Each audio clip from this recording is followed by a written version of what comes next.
शहरनामा उर्दू में पेश खिदमत हैं कुछ अहम खबरें। मोदी हुकूमत ने वक्फ बिल में 14 तब्दीलियों को दी मंजूरी। बजट इजलास के दूसरे मरहले में पार्लियामेंट में पेश करने की तैयारियां।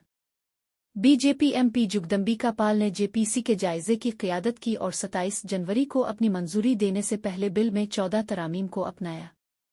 कमेटी की 655 सफ़हात पर मुश्तमिल रिपोर्ट बाद में 13 फरवरी को पार्लियामेंट के दोनों ऐवानों में पेश की मुडीग। वज़ीर आज़म नरेंद्र मोदी की ज़ेर सदारत मरकज़ी काबीना ने नज़रसानी शुदा वक्फ तरमीमी बिल को मंजूरी दे दी है, जिसमें मुश्तरका पार्लिमानी कमेटी जेपीसी की तजावीज़ को शामिल किया गया है। रिपोर्ट में कहा गया है कि ये बिल अब पार्लियामेंट के अगले इजलास में पेश किया जाएगा, जो 10 मार्च से शुरू होगा। बीजेपी एमपी जगदम्बिका पाल ने जेपीसी के जायजे की क़ियादत की और 27 जनवरी को अपनी मंजूरी देने से पहले बिल में 14 तरामीम को अपनाया। कमेटी की 655 सफ़हात पर मुश्तमिल रिपोर्ट बाद में 13 फरवरी को पार्लियामेंट के दोनों ऐवानों में पेश की गई। वक्फ तरमीमी बिल को इंडियन पोर्ट्स बिल के साथ मंजूर किया गया था और इसे बकिया बजट सेशन के लिए हुकूमत की तरजीही फहरिस्त में शामिल कर दिया गया है।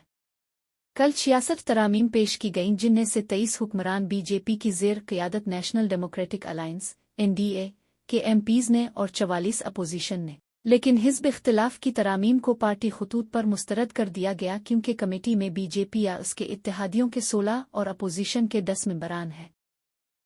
महाराष्ट्र के एक सरकर्दा दलित रहनुमा और बीजेपी के हलीफ आठवाले ने प्रयागराज में जारी कुंभ मेले में शिरकत न करने के दौरान हिंदुत्व की वकालत करने पर ठाकरे पर तनकीद की।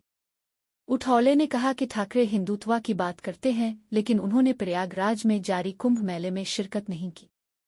मरकजी वजीर रामदास आठवले ने बुध के रोज शिवसेना के सरबराह उद्धव ठाकरे और कांग्रेस लीडर राहुल गांधी पर महाकुंभ में शिरकत न करके हिंदू बरादरी की तौहीन करने का इल्जाम लगाया और हिंदू वोटरों से उनका बाइकॉट करने की अपील की। महाराष्ट्र के एक सरकर्दा दलित रहनुमा और बीजेपी के हलीफ आठवाले ने प्रयागराज में जारी कुंभ मेले में शिरकत न करने के दौरान हिंदुत्व की वकालत करने पर ठाकरे पर तनकीद की। आठवले ने कहा कि ठाकरे हिंदुत्व की बात करते हैं, लेकिन उन्होंने प्रयागराज में जारी कुंभ मेले में शिरकत नहीं की। रामदास आठवले ने कहा कि ठाकरे और गांधी खानदान ने महाकुंभ में शिरकत न करके हिंदुत्व की तौहीन की है। हिंदू होना और महाकुंभ में शिरकत न करना हिंदुओं की तौहीन है और हिंदुओं को उनका बाइकॉट करना चाहिए। मरकजी वजीर ममलुकत बराए समाजी इंसाफ ने मजीद कहा कि अवाम के जज्बात को मद्देनजर रखते हुए उन्हें महाकुंभ में शिरकत करनी चाहिए थी। आठवले ने कहा, वो हमेशा हिंदू वोट चाहते हैं, फिर भी उन्होंने महाकुंभ में शिरकत नहीं की। मेरे ख्याल में हिंदू वोटरों को उनका बाइकॉट करना चाहिए। हिंदी मास्क है, संस्कृत चेहरा है। ज़ुबान के तनाज़ुं के दरमियान स्टालिन का दावा, हिंदी ने 25 ज़ुबानों को तबाह कर दिया। हुक्मरान दराविड़ मनीतिरा कज़िगुम (डीएमके) ने इल्ज़ाम लगाया है कि मरकज़ कौमी तालीमी पॉलिसी (एनईपी) में 3 फार्मूले के ज़रिए हिंदी को मुसल्लत करने की कोशिश कर रहा है। ताहम मरकज़ी हुकूमत ने इस इल्ज़ाम की तरदीद की है।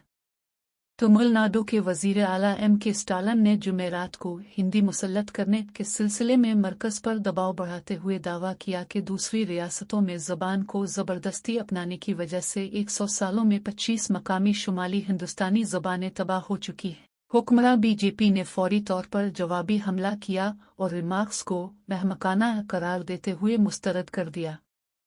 स्टालिन ने कहा था कि गैर मुनक़सम हिंदी शनाख्त का दबाव कदीम ज़ुबानों को तबाह करता है। उत्तर प्रदेश और बिहार कभी भी हिंदी दिल के इलाके नहीं थे। उनकी असल ज़ुबानें अब माजी के आसार हैं।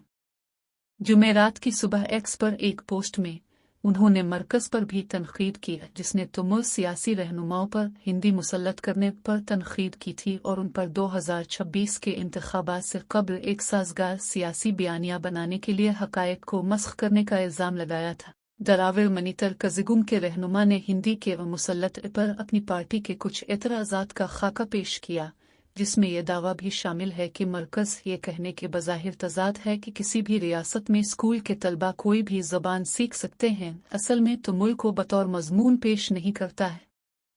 पार्टी कारकुनों को लिखे एक ख़त में उन्होंने कहा, हम हिंदी के नफाज की मुखालफत करेंगे। हिंदी मास्क है, संस्कृत छुपा हुआ चेहरा है। हुक्मरान दराविड़ मनीतिरा कज़िगुम (डीएमके) ने इल्ज़ाम लगाया है कि मरकज़ कौमी तालीमी पॉलिसी NEP में 3 फार्मूले के जरिए हिंदी को मुसल्लत करने की कोशिश कर रहा है। ताहम मरकजी हुकूमत ने इस इल्ज़ाम की तरदीद की है। खत में स्टालिन ने दावा किया कि बिहार, उत्तर प्रदेश और मध्य प्रदेश में बोली जाने वाली मुतअद्दिद शुमाली हिंदुस्तानी ज़बानें जैसे मैथिली, बुर्जभाषा, बुंदेलखंडी और ओधी को भारत की हिंदी ने तबाह कर दिया है। मुंबई में शदीद गर्मी, दर्जा हरारत 38.5 डिग्री तक पहुंचा। मुंबई शदीद गर्मी की लपेट में है, जहां हिंदुस्तान के महकमा मौसमियात ने शहर और मुज़ाफ़ाती इलाकों में साफ आसमान के साथ सख्त गर्म और मरतूब मौसम की पेशगोई की है। महकमा के मुताबिक दिन के दौरान ज़्यादा से ज़्यादा दर्जा 37 डिग्री सेंटीग्रेड जबकि कम से कम दर्जा 21 डिग्री सेंटीग्रेड के करीब रहने का इम्कान है। बुध के रोज़ सांता क्रूज़ ऑब्जर्वेटरी ने 38.5 डिग्री सेंटीग्रेड ज़्यादा से ज़्यादा दर्जा रिकॉर्ड किया, जो मामूल से 5.7 डिग्री ज़्यादा था। एक दिन कबल दर्जा 38.7 डिग्री सेंटीग्रेड तक पहुंचा था, जो 2017 के बाद फरवरी में रिकॉर्ड किया गया सबसे ज़्यादा दर्जा था। इसराइली जेलों से 642 फ़लस्तीनी कैदी रहा, मज़ालिम की दिल दहला देने वाली दास्तानें सामने आ गईं। गज़ा। इसराइल ने हमास के साथ जंग बंदी और कैदियों के तबादले के मुआहदे के तहत 642 फ़लस्तीनी कैदियों को रहा कर दिया, जिनमें से 500 गज़ा, दर्जनों मगरबी किनारे और 97 मिस्र पहुंचाए गए। रिहाई पाने वाले फ़लस्तीनी कैदियों को यूरोपीय अस्पताल गज़ा में तिब्बी मुआयने के लिए ले जाया गया, जबकि मगरबी किनारे में कैदियों का वालहाना इस्तकबाल किया गया। कई कैदियों ने जिंदगी भर की सजाएं भुगतने के बाद अपने अहले खाना से मुलाकात की। रामल्ला में रहा होने वाले फ़लस्तीनी कैदी शरीदे ने इसराइली जेलों को जिंदा कब्रें करार दिया और कहा, हमें ऐसी अजियत से निकाला गया है जैसे हमें अपनी ही कब्र से निकाला गया हो। अरब मीडिया के मुताबिक इसराइली कैद से वापस आने वाले कई कैदियों की हालत इंतहाई ख़राब थी, कुछ के आज़ा नहीं थे और मुमकिना तौर पर तशद्दुद करके उनको माजूर किया गया है। कुछ को उनके ज़ख्मों की शिद्दत की वजह से एम्बुलेंस में गज़ा मुंतकिल किया गया है। ये रिहाई जंग बंदी मुआहदे के पहले मरहले का हिस्सा है, जिसके तहत हमास ने जंग में मारे जाने वाले 4 इसराइली यरगमालियों की लाशें हवाले की। 1 मार्च को जंग बंदी के पहले मरहले का इख्तिताम हो रहा है और मुज़ाकरात के दूसरे मरहले की उम्मीद बरकरार रखने के लिए सालिस भरपूर कोशिशें कर रहे हैं। ताहम इसराइली हुकूमत के अंदर जंग दोबारा शुरू करने के मुतालिबात इस कोशिश के लिए खतरा बन सकते हैं। हमास के बानी शेख अहमद यासीन की पेशगोई, इसराइल का खात्मा कब होगा? 22 मार्च 2004 को इसराइल ने गज़ा में फ़िज़ाई हमला करके नमाज़ फजर के दौरान उन्हें शहीद कर दिया था।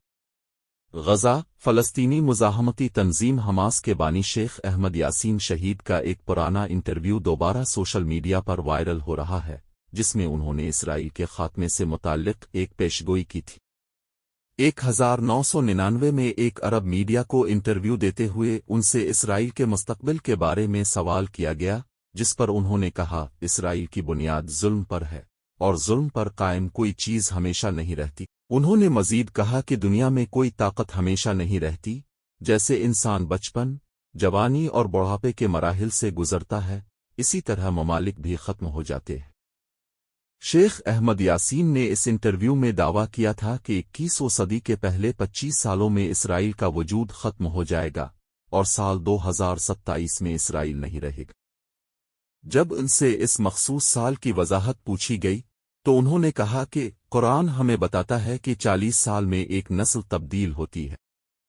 उन्होंने तारीखी हवाला देते हुए कहा कि पहले 40 साल 1948-1987 में नकबा हुआ, जब फ़लस्तीनियों को उनकी ज़मीनों से बेदखल किया गया। अगले 40 साल 1987-2027 में इंतफाज़ा और मुसल्लह झड़पों का दौर रहा। अगले 40 साल में इसराइल ख़त्म हो जाएगा। शेख अहमद यासीन ने 1987 में हमास की बुनियाद रखी। 1982 और 1991 में इसराइल ने उन्हें कैद में रखा, लेकिन बाद में कैदियों के तबादले में रहा कर दिया गया। 22 मार्च 2004 को इसराइल ने गज़ा में फ़िज़ाई हमला करके नमाज़ फजर के दौरान उन्हें शहीद कर दिया।